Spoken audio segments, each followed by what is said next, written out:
La llamaban la viuda más despreciada del pueblo, hasta que un ranchero millonario rompió el silencio. Así empezaba la frase que algunos murmuraban en voz baja, como si nombrarla pudiera devolver la historia a un lugar del que nadie quería recordar el dolor. En San Felipe del Progreso, el amanecer olía a café tostado, a tierra húmeda y a higos maduros, y en la loma donde vivía Estela Domínguez, el día siempre arrancaba antes que el resto del pueblo. Estela caminaba a hurtadillas entre las hileras de su pequeña parcela. La capacha en la espalda crujía al ritmo del paso. Sus manos, curtidas por años de trabajo, sabían el idioma de la tierra, cuándo soltar una rama, cuándo dejar una semilla. A veces, mientras escarbaba la tierra para plantar, cantaba bajito una canción que su marido solía tararear, una melodía que ahora le salía en susurros cuando el viento le traía el recuerdo de pasos que ya no volverían. Tomás, su hijo de 14 años, repasaba un cuaderno junto al pollo. Luz, de 11, peinaba una muñeca con trenzas hechas de hilos. La casa era de adobe. El tejado tenía una teja suelta cuyo sonido, cuando llovía, parecía un reloj que marcaba la paciencia. No era la pobreza lo que la hacía invisible en la mirada de algunos, sino la etiqueta que le habían impuesto después de la muerte de su esposo. La viuda. Decía la plaza que Estela era un caso, que no pertenecía al círculo de las familias de siempre. Se escuchaban risas sordas en la puerta de la cantina. Se decía que una mujer sola era siempre combustible para los cuchicheos. Pero en la pequeña cocina de Estela había dignidad. Una olla que duraba más que el rumor, una sonrisa contenida y el empeño de 2 niños que aprendían a medir la vida con tijeras de costura y libros prestados. La villa tenía, sin embargo, otra mirada que la observaba desde lejos. Rodrigo Maldonado era un hombre que se movía con la tranquilidad de quien posee demasiado para apresurarse. Era dueño de vastas tierras, de ganado que descendía por la ladera como una marea parda y noble. Se decía que su apellido bastaba para que el alcalde se callara y que el escribano le cortara las palabras con cortesía. Le llamaban, con una mezcla de respeto y temor, el ranchero millonario. Vivía en una casa que parecía una estancia y manejaba un camioneta que crujía menos que los zapatos de muchos del pueblo. Rodrigo había visto a Estela muchas mañanas desde la ventana de su casa cuando, por alguna razón que él mismo no terminaba de comprender, había empezado a despertar antes. Al principio fue la curiosidad de un hombre que mira la vida ajena, una mujer que levanta un rincón de tierra sin quejarse, unos niños que liman las esquinas del tiempo con paciencia.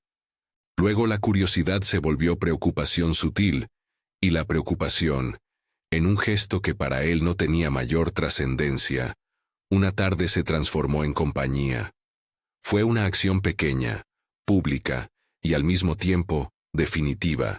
En la plaza, frente a la fuente donde siempre se reunía la gente para hacerse el comentario diario, Rodrigo salió de su camioneta y caminó junto a Estela hasta la puerta de su casa. Ofreció llevar una bolsa de alfalfa y, sin que nadie lo esperara, la acompañó hasta el umbral.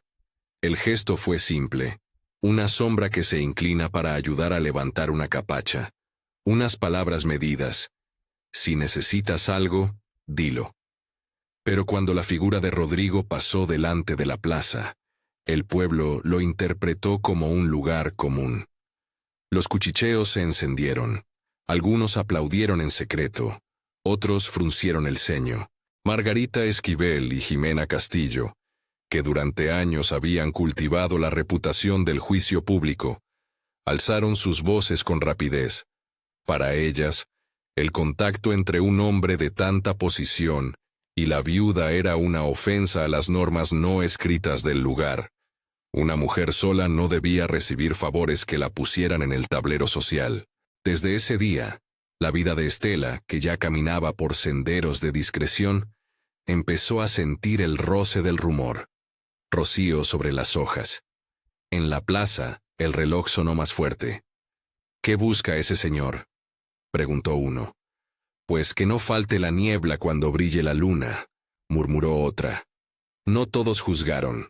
Don Macario, con sus manos de carpintero, negó con la cabeza y dijo, en voz alta, que había que medir las palabras con la misma vara con la que se miden las semillas. Doña Petra, la maestra jubilada, puso la mano en el hombro de Estela y le dijo que el trabajo no exige más justificación que el propio trabajo.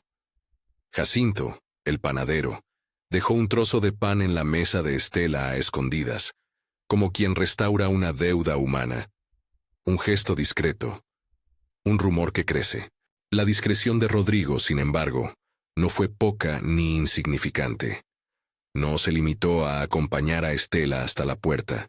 Regresó en la madrugada a dejar unas cobijas, semillas de tomate y un frasco de ungüento para las manos. Ninguno de estos actos fue anunciado. Rodrigo actuaba con la mesura de quien conoce su poder y no quiere convertir la ayuda en espectáculo. Para Estela era un alivio, pequeñas cosas que mejoraban una cosecha, la promesa de un invierno menos duro. Pero en San Felipe cada acción pública tiene una reverberación. Un acto de nobleza puede leerse como debilidad política. Margarita y Jimena, que no conocían la paciencia, comenzaron a tramar. No eran villanas de novela. Eran mujeres moldeadas por el miedo a perder su posición en la conversación diaria. Margarita había visto en Rodrigo a alguien que podía trastocar el equilibrio social del pueblo. Jimena, por su parte, sentía la sombra larga de la envidia. Lo que a ella le negaban las manos de la vida se le aparecía en manos de la viuda.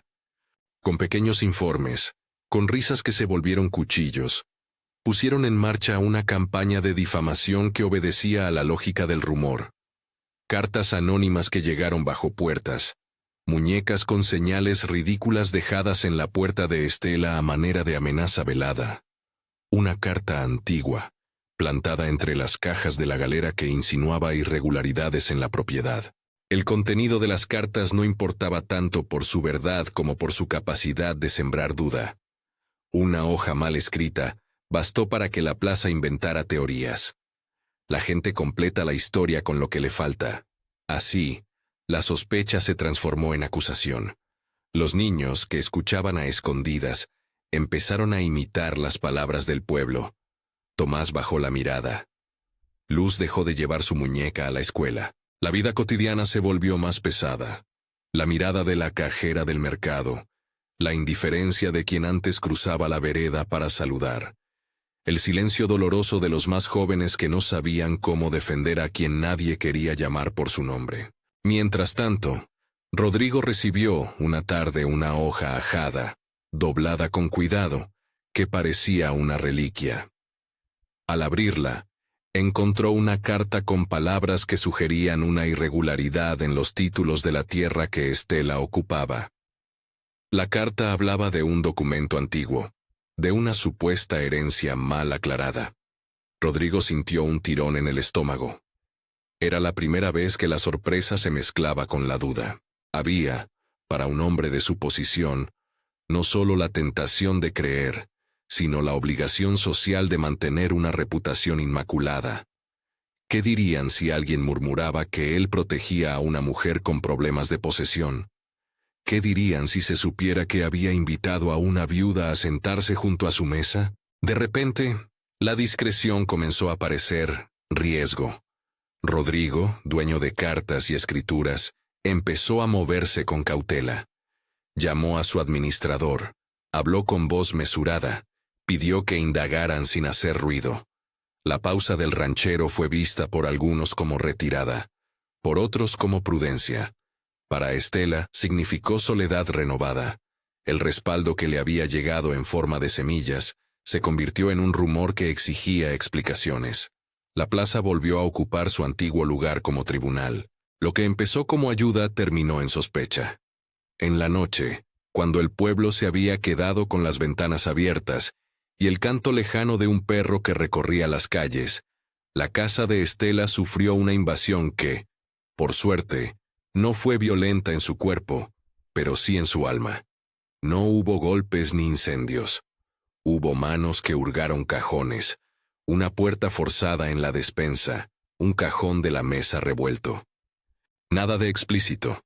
Pero la invasión dejó un resultado claro. El cofre de madera donde Estela guardaba antiguos papeles, fotos y alguna veta de ahorro estaba removido. Los niños despertaron al ruido. Tomás corrió a la puerta y encontró a dos sombras que huían por el camino de tierra. No hubo agresión física, pero sí la sensación de que alguien había entrado a su historia con la intención de removerla por completo. Al amanecer, la familia trató de recomponer la calma. No había pruebas de robo mayor. No faltaba dinero que explicara un asalto. Lo que faltaba era otra cosa: la certeza, la tranquilidad de que su vida no sería objeto de espectáculo. La gente hablaba. Algunos, porque no podían evitarlo, consolaban. Otros, porque la plaza funciona como espejo, especulaban. Margarita y Jimena se encontraban a mitad camino, entre la satisfacción y la culpa. Habían logrado que la duda se convirtiera en acción, pero no previeron que la acción dejaría heridas más hondas de las que imaginaban. Esa mañana, la primera bruma del día parecía más espesa. Doña Petra llevó café y se sentó en el umbral, sin decir mucho. «No se deje vencer por las miradas», dijo al final, como si esa frase fuera una medicina. Tomás se mantuvo erguido, con la mandíbula apretada. La preocupación de un adolescente que ya no puede permitirse llorar era visible en su mano que temblaba al sostener el pan. Luz abrazó su muñeca rota y miró al horizonte, como buscando una promesa. Rodrigo, cuando se enteró, sintió que un peso le aplastaba la garganta. La noticia llegó a él como un golpe seco. El mensaje de que la duda había echado raíces y que alguien había venido a remover la casa de una viuda. No era su culpa, pensó, pero la culpa se presenta de maneras sutiles. Fue él quien había acercado su camioneta. Fue él quien, al principio, había invertido una mirada de compasión que algunos entendieron como privilegio. Para un hombre de su posición, la responsabilidad no era solo moral, sino también social. Su silencio, hasta entonces medido, comenzó a parecer cómplice.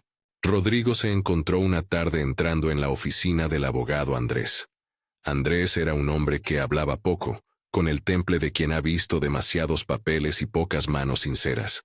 En un despacho lleno de estanterías y libros a los que el polvo había aprendido a cantar, Rodrigo dejó sobre la mesa una carta y le contó lo ocurrido sin dramatismo. «No quiero escándalo», dijo. «Quiero que se haga lo correcto». Sus dedos apretaron el borde del sobre. Andrés tomó notas, con la calma de quien sabe que la ley no se hace con aplausos, sino con pasos medidos. La ley, en San Felipe, no tiene el brío de la justicia instantánea. Se mueve con la lentitud de los expedientes, de los sellos, de las firmas del escribano. Pero también es la herramienta que puede devolver la dignidad. Andrés propuso un plan. Denuncia por allanamiento, acta notarial del cofre revuelto, petición formal al alcalde para que se tomen medidas precautorias, verificación de títulos en el registro público. «Hay que ser discretos», recomendó. «No sacar esto en voz alta porque la plaza terminará ahogando cualquier verdad». Rodrigo asintió. Su influencia le permitía exigir discreción. Su conciencia le empujaba a reparar. Mientras tanto, en la plaza, la vida continuaba. Las conversaciones se entrelazaban con las labores. Nadie podía negar que la higuera seguía dando fruta y que los caballos, aún, necesitaban ser cebados. Pero la entrada de la legalidad en la historia fue como un muro que comenzó a levantarse entre el rumor y la prueba. Algunos aplaudieron esa llegada, otros la temieron. Margarita y Jimena, que habían sido las más ruidosas, de pronto comprendieron que la broma se les escapaba de las manos. No pretendían que la ley llegara, querían espectáculo y exclusión, no consecuencias reales. En el fondo, la historia de Estela no era solo suya. Era la historia de un pueblo que decide cada día si su mirada será capaz de sostener a quien cae o de empujarla más abajo. La ética de San Felipe Se ponía a prueba en las pequeñas cosas, en la forma en que se habla de quien sufre, en la manera en que se atiende a un expediente, en el gesto de un hombre rico que reparte cobijas como quien reconoce una deuda humana. Andrés redactó las primeras medidas: denuncia formal por allanamiento al juzgado local, solicitud de acta notarial sobre el cofre y su contenido, petición de medidas precautorias para evitar que se alteraran documentos. Todo debía hacerse con cuidado. No se trataba de venganza, explicó el abogado con la serenidad de quien busca restaurar, sino de establecer un marco de verdad donde las palabras del pueblo dejen de ser juez. Rodrigo firmó los papeles con una calma que no borraba la tensión. Por primera vez en días, sintió como la acción legal le daba a su silencio una forma distinta. No bastaba con romper su propia costra de silencio. Era necesario que su voz, ahora, respaldara la ley. La decisión de contratar a Andrés no buscaba un titular, buscaba reconstruir algo que había sido sacudido: la confianza pública en una propiedad, la dignidad de una familia. Para Estela, la noticia de la denuncia era una mezcla de alivio y miedo. Alivio porque, al fin, alguien había puesto el proceso en manos de la ley. Miedo porque la ley trae interrogatorios, papeles, la exposición provincial que a ella le inquietaba. El pueblo miraba. Algunos con esperanza, otros con sospecha. Margarita y Jimena no estaban preparadas para las consecuencias de un proceso legal. Su campaña se había concebido como algo efímero, un rumor para desplazar a una mujer de un lugar social. No pensaron en los papeles, en las actas, ni en la posibilidad de que la verdad, cuando se somete a la prueba, pudiera presentar pruebas en favor de quien antes se consideraba indefenso. La plaza, de pronto, se vio obligada a esperar. En la cocina de Estela, mientras el sol se filtraba por el vidrio empañado, los niños hacían preguntas que nadie podía contestar con certeza. «¿Qué dirá la gente, mamá?», preguntó Luz con la voz pequeña de los que todavía creen que la justicia se mide en la cara del vecino. Estela, que había aprendido a sostenerse con la misma firmeza con la que aprieta la azada, miró a sus hijos y dijo: «Haremos lo que corresponde. Nadie puede decidir por nosotros. No es una promesa de gloria ni venganza. Es la decisión de caminar por el sendero del derecho». Rodrigo, por su lado, regresó a su rancho con la sensación de haber comenzado algo que no podría revertir. Su posición de ranchero millonario le daba una voz que debía ser usada con prudencia, pero también con responsabilidad. Sabía que en la plaza lo mirarían con lupa, que cada palabra suya sería interpretada, que su silencio, al final, también era una palabra. En su pecho, el gesto de acompañar a Estela se volvía ahora un punto de inflexión. Había comenzado como un acto de humanidad y se había transformado en una decisión que requería claridad pública y justicia. El aire, esa tarde, traía la fragancia del heno recién cortado y un ruido sordo de carros a lo lejos. La historia, que había empezado con la invisibilidad de una viuda, tomaba ahora la forma de un proceso que exigiría documentos, testimonios y paciencia. Rodrigo sabía que romper su silencio significaría más que una declaración. Sería el inicio de un proceso que podría curar o profundizar heridas. Así, mientras el pueblo se dividía entre los que empezaban a creer en la posibilidad de reparación y los que preferían el drama del rumor, la decisión de Rodrigo, de contratar a Andrés, de presentar denuncias, de mover las piezas del poder con la discreción que su rango exige, marcó un punto de no retorno. Nadie en San Felipe podría ya pretender que la historia no existía. Las cartas, las cobijas, los pasos nocturnos y las palabras susurradas habían empujado a la ley a entrar en escena. Quedaba por ver si la ley encontraría lo que se necesitaba, y si la plaza sería capaz, entonces, de reconocer que había hablado antes de saber. Pero esa mañana, cuando Estela se asomó al poyo a mirar cómo la higuera echaba sombra sobre su patio, hubo alguien que pasó junto a la plaza y dijo, en voz que pudo oírse: «Ha comenzado algo que no podremos ignorar». Y con esa frase se fue, dejando atrás la certeza de que la verdad no es siempre inmediata, pero que cuando la ley se pone a andar, los murmullos deben dar paso a pruebas. En la sombra del despacho de Andrés, Rodrigo dejó una instrucción más: que la investigación fuera discreta, que no se convirtiera en un espectáculo. Había muchas manos interesadas en que la historia siguiera siendo un rumor. Él no quería eso. Que nadie se entere antes de tiempo, pidió. Andrés asintió y, con la lentitud que exigen los papeles, comenzó a ordenar los pasos. Registro de propiedades, acta notarial del cofre, revisiones en el archivo del escribano. Afuera, en la plaza, algunos ya hablaban de la restauración como idea posible. Otros, con la dureza que da la costumbre de juzgar sin pruebas, temían que aquello fuera solo otro modo de tapar verdades. La historia de Estela, que había sido hasta entonces una secuencia de humillaciones y trabajo silencioso, se transformaba ahora en un proceso público. La dignidad, pensó don Macario, no se recupera con palabras, sino con procedimientos que obligan a la verdad a salir de su escondite. Y mientras la ley comenzaba a moverse, en la cocina de Estela, el olor del guiso se mezclaba con la tensión de lo que estaba por venir. Y la plaza, que había dictado sentencias sin evidencias, empezaba a sentir la incomodidad de tener que callar y escuchar documentos, firmas y sellos en lugar de rumores. Comenta desde qué ciudad nos ves. La tarde caía con un cielo de color ocre cuando Rodrigo, de regreso a su hato, miró por la ventanilla de su camioneta la silueta de la iglesia y pensó en el discurso que quizá algún día tendría que dar en la plaza. No buscaba protagonismo, buscaba justicia. Pero sabía que, para muchos, su voz tendría la capacidad de inclinar la balanza. En su rancho, los trabajadores lo miraban con respeto y con un punto de curiosidad. Un hombre que se involucra en la historia de una viuda rompe esquemas. Para algunos esto era admirable, para otros peligroso. Esa noche, en la penumbra, Margarita y Jimena se reunieron con la sensación de que algo se les había escapado. No queríamos que llegara la ley, dijo Margarita con voz baja. Queríamos que se marchara. Y ahora se están moviendo, respondió Jimena, la envidia convertida en ansiedad.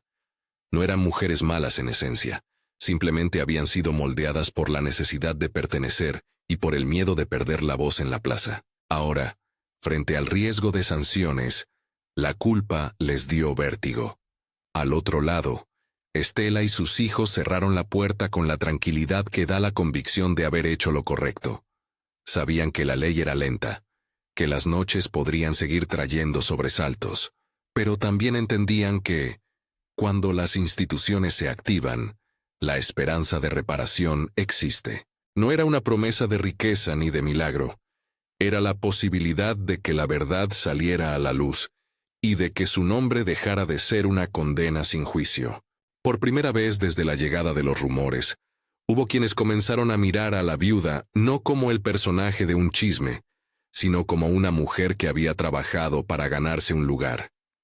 La comunidad se hallaba en una encrucijada. Podía seguir alimentando sospechas o aceptar los procedimientos legales que, tarde o temprano, obligarían a todos a poner encima de la mesa documentos y testimonios. La decisión no dependía solo de Rodrigo, dependía de todos. El plan de Andrés era sencillo en su complejidad: actuar con cautela, reunir pruebas, solicitar al alcalde y al escribano que certifiquen lo que haga falta, y preparar la denuncia por allanamiento y difamación si se confirmaba que alguien había manipulado papeles con mala fe.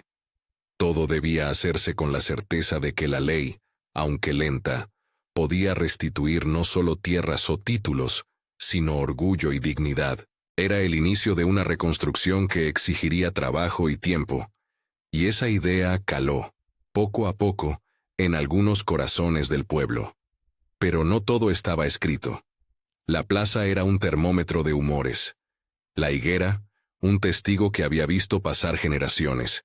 En las siguientes horas la historia tomaría nuevos rumbos, y algunas voces que ahora callaban tendrían que elegir entre defender el rumor o defender la verdad. La calma que se respiraba era frágil, como un vaso en el balcón. Bastaba un gesto para romperla. Esa noche, en la penumbra del despacho de Andrés, mientras las lámparas proyectaban sombras alargadas en las paredes, se empezó a trazar la ruta que llevaría a la excavación, a la búsqueda de papeles enterrados y a la confrontación con quienes habían creado las cartas. Nadie sabía aún si el cofre guardaría la prueba de una titularidad clara o el misterio de una disputa antigua. Lo único cierto era que, por primera vez, alguien con voz y con poder había decidido que no bastaba con mirar. Había que actuar. El silencio que Rodrigo había roto ahora pesaba más que antes, y en ese peso se mezclaban la esperanza de Estela, la intranquilidad de Margarita y Jimena, la curiosidad de la plaza y la paciencia de la ley, que comenzaba a desplegarse con su paso lento pero inexorable. La historia no había terminado. Apenas comenzaba a obligar a todos a rendir cuentas. La orden del juez llegó con la lentitud que caracteriza a las cosas importantes en San Felipe. Sellos, firmas, un funcionario que repasa el expediente con la linterna de sus párpados. Andrés, con su porte seco y su paciencia de notario, encabezó la diligencia como quien conduce una siembra, midiendo, marcando, evitando pisar lo que debía respetarse. A la mañana siguiente, un pequeño grupo se reunió junto a la casa de Estela. El alcalde con el escribano, 2 policías de campo, Rodrigo con un gesto contenido, y algunos vecinos que se acercaron más por la curiosidad que por otra cosa. Nadie gritó. Nadie aplaudió. Había una especie de sacudida que solo la verdad provoca.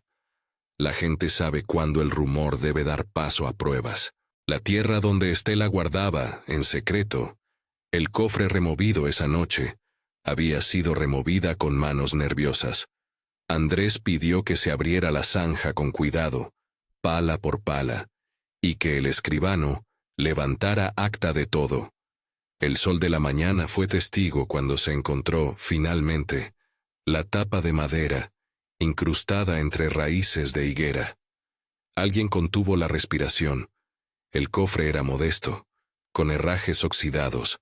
Era, en apariencia, lo que cualquier familia guarda en silencio. Fotografías, retazos de tela, y entre ellos, papeles. Los papeles vinieron como una tregua. Escrituras firmadas décadas atrás, sellos del municipio, notas que trazaban un camino de propiedad que no dejaba lugar a la improvisación del rumor. Había un documento claro. Una constancia de compra-venta a nombre del esposo de Estela. Un resguardo notarial, donde constaba entrega de tierras por parte de un antiguo dueño que, en vida, había querido beneficiar a ese matrimonio por razones que el tiempo había vuelto discretas. Junto a la escritura, una carta doblada, escrita con la caligrafía menuda de quien escribe con deliberación, explicaba el deseo del antiguo titular de que aquella parcela quedara en manos de quienes la labraran con honestidad. No era un testamento medieval ni una reliquia de novela. Era el tipo de constancia que la ley reconoce y la justicia respeta. Cuando el escribano leyó en voz alta el contenido del acta, la plaza oyó como si fuese la primera vez. La verdad en voz alta tiene un timbre que vuelve a poner las cosas en su sitio. La escritura fue comparada con los registros del archivo municipal. Allí, entre estantes y polvo, se encontró la anotación correspondiente, sellada y fechada. Un suspiro colectivo recorrió la gente que miraba desde la calle.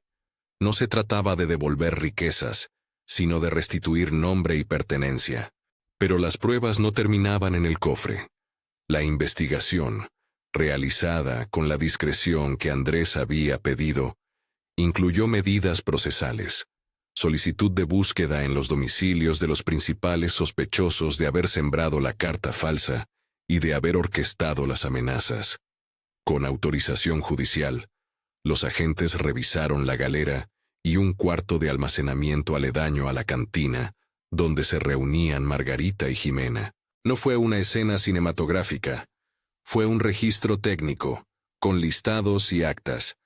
Entre cajas, en un sobre de papel rojo, Hallaron la hoja con la caligrafía que luego se compararía con otras muestras. En un cajón, una libreta con anotaciones relativas a quién debía entregar qué, y cuándo surgió la idea de hacer correr la voz. No era una prueba definitiva por sí sola, pero cruzada con testimonios y con la fecha en que la carta fue colocada, empezó a componer un cuadro coherente. Cuando las autoridades notificaron a Margarita y a Jimena sobre las diligencias, las mujeres palidecieron. No por la justicia en abstracto, sino porque se encontraron frente a la posibilidad de que la plaza viera sus nombres en un papel oficial. Ambas, en escenas que no justifican ni absolven, tuvieron palabras que nacieron más del miedo que del arrepentimiento. Lo hicimos por miedo, oyó alguien decir Margarita en una entrevista con el escribano. Jimena, con la voz quebrada, habló de una envidia que se había convertido en un hábito. Ver a los otros recibir y quedar con las manos vacías. El miedo, como una mala cosecha, había pasado de generación en generación. La acusación formal por allanamiento y por difamación no surgió de un capricho. Los hechos, documentados, conformaron una base suficiente. El fiscal local instruyó la causa con la serenidad de quien sabe que la ley es herramienta y no venganza. Pidió pruebas, llamó testigos y ordenó pericias caligráficas sobre la carta plantada. El proceso avanzó con pasos lentos. Citaciones, actas, una audiencia preliminar donde se delineó el contorno del caso. En el camino, algunos vecinos que habían alimentado el rumor copiaron el arrepentimiento en voz baja. Otros, con el vértigo de la comunicación fácil, decidieron que la plaza debía dejar que la ley hiciera su trabajo. Mientras tanto, Rodrigo ya no podía permanecer en la comodidad de la duda. Sus empleados le recordaban que su silencio inicial había sido una decisión inocente que había derivado en consecuencias. El ranchero millonario no buscaba protagonismo, pero sí reparación. Había contratado a Andrés con un propósito puntual, y a medida que el expediente avanzaba, se fue convenciendo de que su rol no era solo de apoyo privado. Debía ponerse ante la comunidad y asumir la responsabilidad que su voz implicaba. No era arrogancia. Era una forma de poner la influencia al servicio de la rectificación. El día en que la audiencia pública fue programada, la plaza se llenó de gente que iba más por disciplina cívica que por espectáculo. Un grupo de mujeres llegó con mantas. Algunos niños jugaron a la sombra de la higuera sin entender plenamente lo que pasaba. El alcalde, con su gorra en la mano, dio la bienvenida en voz baja. No había odio en la cita. Había tensión, expectación y un deseo sincero de que la ley no fuera una hoja que se lleva el viento, sino un arado que deje surcos de verdad. La audiencia fue un rito civil. Andrés expuso las pruebas con orden, el acta notarial del cofre, la escritura comparada en el archivo, las pericias y los testimonios que ubicaban a los sospechosos en las cercanías la noche del allanamiento. Margarita y Jimena, asistidas por un abogado, ofrecieron su versión, pequeños embustes para mantener una posición en la plaza que no querían perder, dijeron, sin medir el daño que causarían. El juez escuchó con la serenidad de quien debe decidir entre palabras y pruebas, entre historias y hechos. El veredicto no fue una sentencia de odio, fue la aplicación de la ley. Se impusieron sanciones proporcionales, responsabilidad por allanamiento, con una condena orientada a la reparación comunitaria y a la resarcición moral. Medidas de reparación consistentes en disculpa pública, servicios comunitarios durante meses, ayuda en la escuela, colaboración en el comedor y un resarcimiento económico para cubrir gastos del proceso y de restauración del archivo de Estela. Además, el juez ordenó un programa de mediación y educación, talleres sobre convivencia, ética cívica y prevención de la difamación. No fue una venganza, fue una oportunidad de aprendizaje legalizado que obligaba a mirar. Margarita y Jimena recibieron, para sorpresa de algunos, la posibilidad de revertir la pena con trabajo y participación real. No quedaba en la plaza el gesto de la humillación pública gratuita. El objetivo era la reparación. Entre la ira y la vergüenza, las dos mujeres aceptaron la medida. Su rostro, a la salida del juzgado, mostraba una mezcla dura entre el orgullo herido y la semilla de la reflexión. Nadie las perdonó de inmediato. El perdón tendría que ganarse en actos, no en palabras. En ese marco legal, Rodrigo tomó una decisión que ya había madurado. Iba a hacer pública su posición. No era una teatralidad. Era, como le dijo a Andrés en voz baja, una forma de romper el silencio ante la plaza y ante la iglesia, de colocar en el centro la dignidad de Estela y de llamar a la comunidad a reparar. Quiso que su voz fuera humilde, clara y orientada a la restauración. No buscó culpables para destruir, buscó caminos para reconstruir. La palabra de Rodrigo aquella mañana fue medida como el gesto de quien sabe que su voz pesa. Se levantó en el atrio de la iglesia, con la mucosa del pueblo alrededor, y habló sin estridencias. Reconoció que su primer impulso de ayudar a Estela había sido humano y no pensado para causar daño. Admitió que su silencio ante las maquinaciones de la plaza había contribuido a la confusión. Pidió perdón por cualquier cosa que sin intención hubiese profundizado la herida. Luego, con la firmeza que le da la posición, defendió a Estela. Habló de la escritura, del cofre, de la ley, y reclamó a la comunidad que admitiera la verdad como base para la convivencia. No es una cuestión de caridad malentendida, dijo. Es una cuestión de justicia. La dignidad de una mujer que trabaja no puede ser moneda de cambio en el juego de los rumores. Cuando habló de reparación concreta, propuso algo que quedó en la plaza como una propuesta nueva: crear una cooperativa de producción agrícola que organizara la comercialización de lo que los pequeños cultivadores de San Felipe produjeran, con apoyo técnico y capital semilla proporcionado por él, pero con gestión democrática impulsada por los propios vecinos. No quiso que la gente pensara que era una dádiva. Era un empujón para que el trabajo honesto encontrara mercado justo. Además, anunció la creación de un fondo de becas para los hijos de familias trabajadoras, nombrado en honor al esposo de Estela, con la condición de transparencia y administración comunitaria. El ruido que siguió fue de asombro. Algunos, con mirada escéptica, pensaron que el ranchero millonario simplemente quería lavar su reputación. Otros, con ojos húmedos, vieron en sus palabras la esperanza de iniciativas reales. Estela, sentada junto al pollo, escuchó. Sus manos sostenían una taza de barro que temblaba apenas. No habló ese día. Su mirada era un mapa. Cansancio, alivio y una prudente desconfianza. Había aprendido que la palabra pública no cambia de raíz lo que se vive en las casas, que los gestos grandes requieren tiempo para transformar el pan de cada día. Pero también sabía reconocer cuando la ley y la comunidad se movían con sentido de reparación. La cooperativa no nació de la noche a la mañana. Hubo reuniones en la escuela, debates en la cantina y largas conversaciones donde se discutieron estatutos, cuotas, formas de comercialización y, esencialmente, el tema del control, para que no se convirtiera en otro sistema paternalista. Rodrigo dejó claro que él aportaría capital semilla y acceso a mercados con su red de compradores, pero que la administración sería colectiva. El objetivo era fortalecer la autonomía, no crear dependencias. Estela fue elegida por sus pares para integrar el consejo fundacional, más por su trabajo y reputación de honradez que por el ruido que la acompañó. Ella aceptó con reservas. No buscaba control ni poder, solo la seguridad de que sus hijos comerían y estudiarían sin la máscara del desprecio.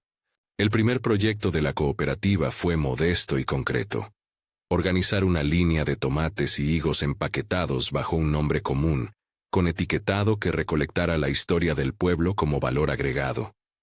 Se impartieron talleres de manejo post cosecha, de limpieza y de asignación justa de ganancias. Rodrigo facilitó la contratación de un técnico agrícola y la compra de materiales, pero no se mezcló en la gestión diaria. La cooperativa abrió una cuenta mancomunada en el Banco del Pueblo, con reglas claras para el uso de los fondos, inversión en semillas, pago a los pequeños productores y un fondo de emergencia para familias en riesgo. Tomás, que había visto la humillación de su madre y la tensión en los rostros del vecindario, encontró en la cooperativa un lugar para aprender oficios. Le ofrecieron, inicialmente, la posibilidad de ayudante en la línea de empaquetado y de asistir a cursos de administración básica. Luz, con 11 años, fue beneficiaria de una beca para la escuela que cubrió materiales y uniformes. Fueron esas pequeñas gestiones, más que los discursos, las que empezaron a transformar el pulso de la vida cotidiana. En la cocina de Estela, las conversaciones cambiaron de tono. Se volvió menos necesario explicar cada movimiento. La gente fue aprendiendo a dejar de imaginar lo que no sabía. Jacinto, el panadero, rompió su reserva y empezó a donar panes para el comedor comunitario que la cooperativa inauguró los jueves, atendido por voluntarios, entre ellos Margarita y Jimena. Su reparación fue práctica. En sus jornadas de servicio, las dos mujeres trabajaron codo a codo con quienes antes consideraron sus rivales. La reconstrucción de su propia reputación fue más lenta. No bastaron las disculpas legales. Tuvieron que demostrar su compromiso. La mediación, a cargo de un tercero imparcial nombrado por el juzgado y aceptado por ambas partes, sirvió para abrir conversaciones difíciles. No solo se trató de pedir perdón, fue necesario que las acusadas comprendieran las consecuencias reales de sus actos, el miedo que sembraron en los niños, la soledad de Estela, el costo emocional de vivir señalada. En esas sesiones se habló del origen de la envidia y del miedo, historias familiares de precariedad, heridas antiguas y una forma de mirar el mundo en la que la dignidad ajena se percibe como amenaza. La mediación fue incómoda, pero también fue una escuela de humildad. El proceso no borró todo. Hubo críticas, resentimientos, y quienes siguieron viendo en Rodrigo un hombre que intentaba redimirse públicamente. Algunos insistían en que la verdad, para ser completa, debía ir más allá de la restitución de papeles. Había que cambiar la educación de la plaza. Fue por eso que parte del programa propuesto por Andrés incluyó charlas en las escuelas sobre convivencia, un espacio donde los niños aprendieran a distinguir entre rumor y prueba. La escuela, que antes era un lugar de paso, se transformó en un centro de discusión cívica. El tiempo, como siempre, fue el verdadero agente de curación. Meses después del hallazgo, la cooperativa funcionaba con ritmos que recordaban el trabajo en la parcela. Esfuerzo sostenido, reparto justo. Manos que secan el sudor y rostros que aprenden a mirar sin juzgar. Estela, que al principio temía que todo aquello fuera un espectáculo pasajero, encontró en la gestión diaria una manera de rehacer su dignidad. La contabilidad clara, las decisiones colectivas, la elección de proveedores. Rodó la idea de que el trabajo, bien organizado, es la forma más honesta de reparar. Las sanciones impuestas a Margarita y Jimena fueron cumplidas con una mezcla de resistencia y aceptación. En los meses que siguieron, ambas participaron en el comedor comunitario, ayudaron a ordenar la biblioteca de la escuela y colaboraron en la organización de las jornadas de producción de la cooperativa. Fue un aprendizaje práctico que las expuso a diario a las personas que antes habían señalizado. Con el tiempo, empezaron a comprender que la voz en la plaza, cuando se usa para dividir, deja a las personas sin red. No fue una transformación radical ni inmediata, pero sí evidente en sus actos. La vecina que antes dejaba una nota despectiva en la puerta, ahora ayudaba a servir una sopa sin buscar reconocimiento. Llegó la primera cosecha que la cooperativa vendió bajo su marca. No era una fortuna, eran cajas de higos y tomates que salieron en un camión modesto hacia un mercado regional. El precio conseguido no era extraordinario, pero era justo, y parte de la ganancia se reinvirtió en compra de más semillas y en el fondo de becas. La transparencia en las cuentas fue la base del reconocimiento. Rodrigo, que podría haber capitalizado el proyecto para su propia marca, respetó el acuerdo de participación. Su aporte inicial había sido clave para abrir puertas al mercado, pero la gestión correspondía a los productores. La fiesta de la cosecha se planificó como un acto sencillo, con comida compartida, música del pueblo y una mesa para discursos. El día llegó y la plaza se vistió con mantas y comales. El color de los frutos brillaba al sol. Había vecinos que aún miraban con recelo, pero la mayoría asistió con la curiosidad que la experiencia reemplaza por esperanza. Fue en esa tarde cuando Rodrigo pidió hablar de nuevo. Ahora no se trataba del mismo hombre que había ofrecido una bolsa de alfalfa. Era un hombre que había caminado el proceso legal, que había asumido responsabilidades y que, sobre todo, entendía la dimensión pública de sus actos. Subió al estrado con la calma que da la convicción. Sus palabras fueron más breves que la primera vez, pero más profundas en su contenido. Recordó la escena del primer gesto y explicó por qué decidió romper su silencio de manera pública. Para que la plaza dejara de ser tribunal y fuera, en cambio, foro de decisiones. Habló del poder y de la responsabilidad que conlleva, y pidió que la comunidad se comprometiera a sostener instituciones que protejan a los vulnerables. No fue un sermón, fue una invitación a la corresponsabilidad. Lo decisivo de su intervención fue una propuesta práctica. Solicitó la creación de un consejo vecinal que vigilara la transparencia de la cooperativa y la administración del fondo de becas. Pidió que la iglesia y la escuela fueran parte de la supervisión. Ofreció, una vez más, recursos, pero condicionado a que las decisiones se tomaran en asamblea. Con su voz quebrada por la emoción dijo: «No vine a salvar a nadie. Vine a hacer lo que corresponde. Usar lo que tengo para que el trabajo honesto encuentre puertas y no humillaciones». La plaza aplaudió de manera contenida. No por la figura del hombre rico, sino por la existencia de una propuesta que exigía corresponsabilidad. Estela, esta vez, se levantó para hablar. Su voz salió sin teatralidad. Fue la voz de quien ha cosechado días difíciles y que ahora habla con la calma de lo que ha aprendido. Agradeció a quienes la habían defendido, reconoció la ayuda de Rodrigo en términos prácticos, y pidió que la comunidad fuera capaz de mirar más allá del rumor. Dijo, con una sencillez que conmovió: «No vine a ser ejemplo de nada. Vine a trabajar. Si mi nombre sirve para que otros dejen de ser señalados, me basta». Su perdón no fue una renuncia a la memoria, sino una elección de cerrar una herida con dignidad. La escena que siguió fue de esas que no se cuentan en redes sociales, con la simplicidad de un meme. No fue un final perfecto, sino una continuidad de compromiso. Margarita y Jimena, sentadas cerca, aplaudieron. No se sintieron redimidas automáticamente. Su trabajo sería la prueba. Pero la plaza, por primera vez en meses, respiró con menos asfixia. La cooperación práctica, los estatutos claros y la transparencia de cuentas empezaban a borrar la huella del rumor. Con el tiempo, la cooperativa logró asegurar algunos contratos con una red de compradores en la ciudad cercana. No se trataba de una entrada milagrosa. Eran pagos que permitían planificar y cubrir costos.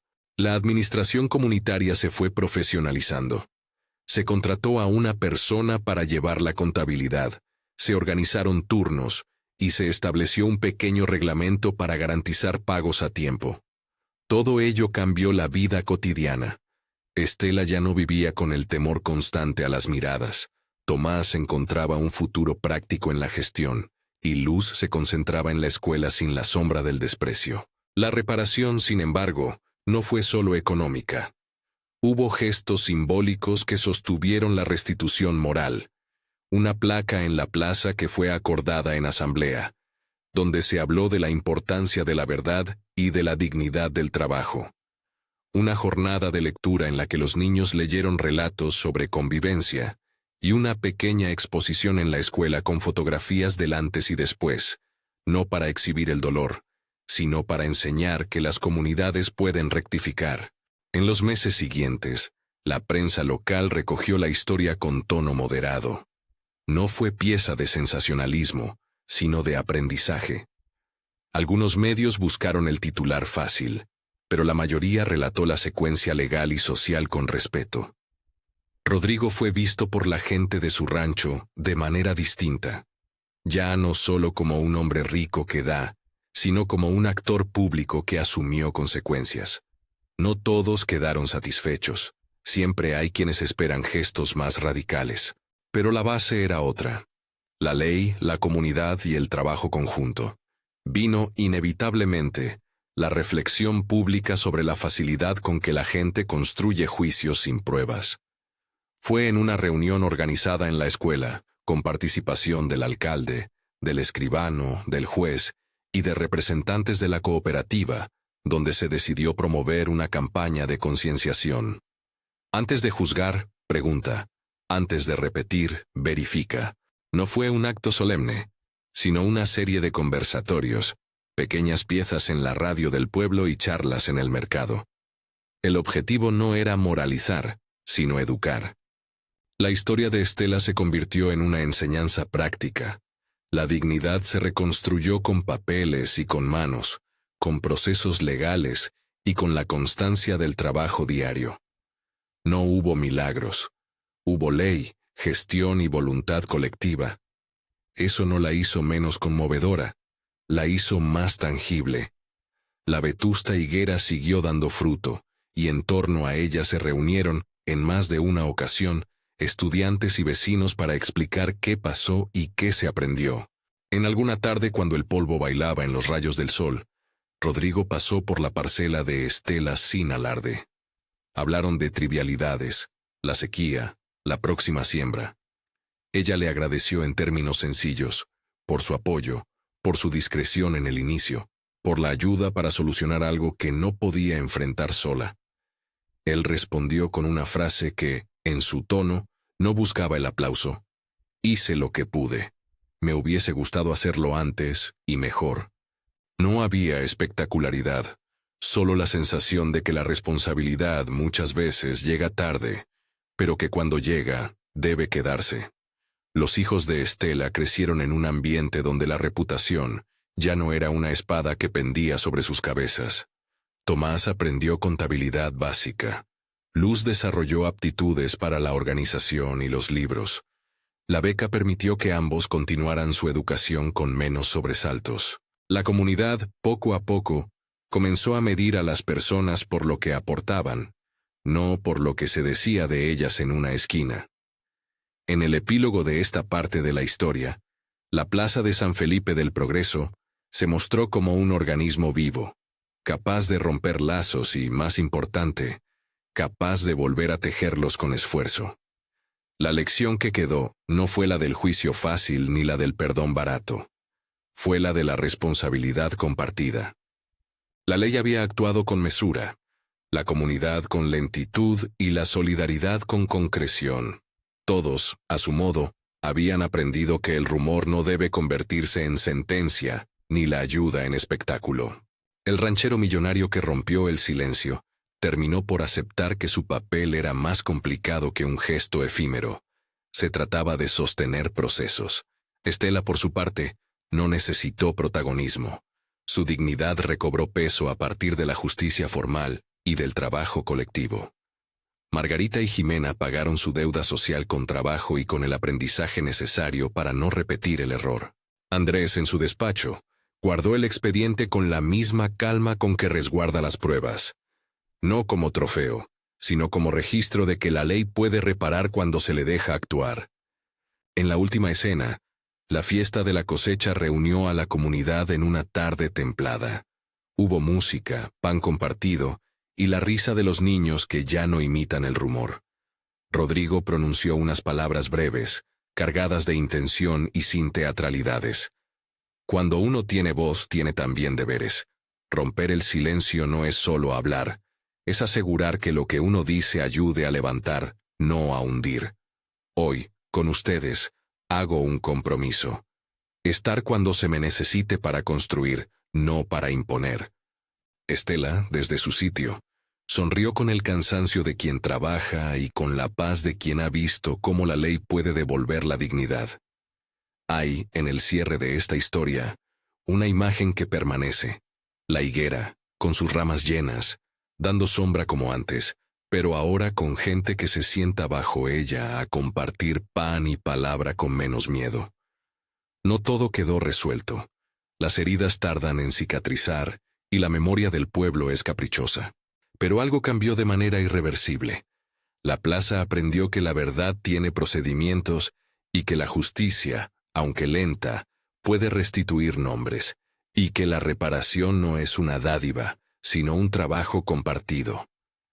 Si esta historia encontró un eco en ti, si conoces lugares donde el rumor pesa más que la verdad, o si conoces a alguien que merece ser escuchado con justicia, compártelo. Suscríbete para más historias que invitan a reparar y a cuidar la dignidad de quienes trabajan con sus manos y su corazón. Que la palabra que hoy has escuchado te encuentre dispuesto a no juzgar sin pruebas y a sostener a quien necesita ayuda. Dios te bendiga, y que San Felipe nos recuerde que la paz se construye con leyes, con trabajo y con el coraje de quienes deciden romper el silencio por la verdad.